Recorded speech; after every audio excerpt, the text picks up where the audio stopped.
Bonsoir Olivier. Bonsoir. Retraite, chômage, croissance. Alors on le voit, la barque elle est chargée pour le président de la République. Il est de plus en plus attendu au tournant du changement.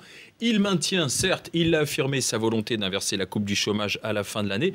Enfin là quand même il rencontre un scepticisme plutôt général. Mais vous savez, François Hollande, il est un peu dans la même situation qu'avait connu Nicolas Sarkozy. Il est pris à revers par les événements. Vous en souvenez sans doute, Nicolas Sarkozy, il avait misé sa stratégie économique sur un modèle qui s'est effondré après son arrivée au pouvoir et du coup, il a dû ensuite colmater les brèches. Eh bien, François Hollande, lui, il avait choisi comme stratégie la relance de la croissance par l'Europe qui allait tirer les pays en difficulté comme la France. Eh bien, cette stratégie, elle était judicieuse d'ailleurs, sauf qu'elle n'est pas partagée par les puissants voisins européens. Et du coup, François Hollande, il doit écoper lui aussi et finalement essayer de colmater les brèches uniquement avec des moyens nationaux.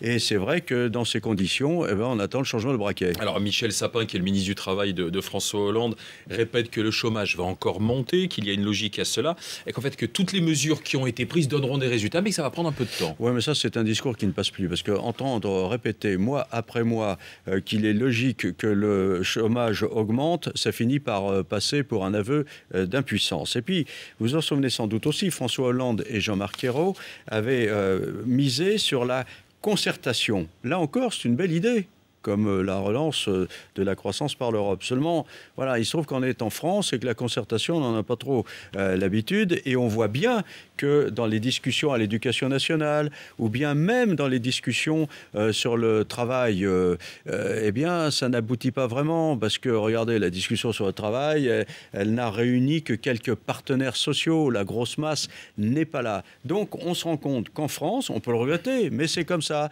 La concertation à l'extrême, ça fait perdre du temps parce qu'à l'arrivée, les mesures ne sont pas suffisamment prises à temps et en période de crise, il y a urgence. Sauf qu'en France, on n'a pas l'habitude des mesures qui prennent l'opinion à rebrousse-poil. Les politiques ont toujours été assez frileux. Alors, il ne faut pas désespérer.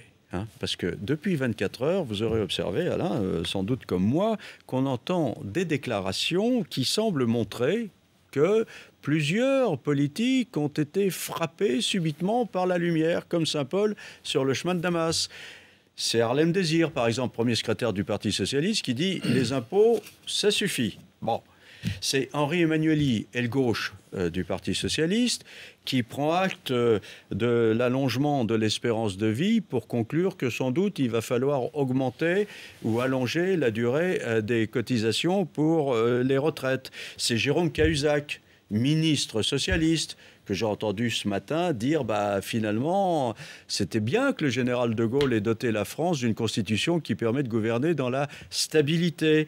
Et puis c'est aussi Bruno Le Maire de l'UMP qui déclarait également ce matin que finalement la droite comme la gauche avait fait fausse route en faisant du traitement social du chômage plutôt que de se lancer dans l'offensive économique. Donc il y a une prise de conscience. Ouais, mais si vous dites traitement économique du chômage, ça veut dire que derrière, il y aura des mesures difficiles à prendre. Oui, parce que rien n'est gratuit. Voilà, donc il y aura des mesures difficiles à prendre, sans doute.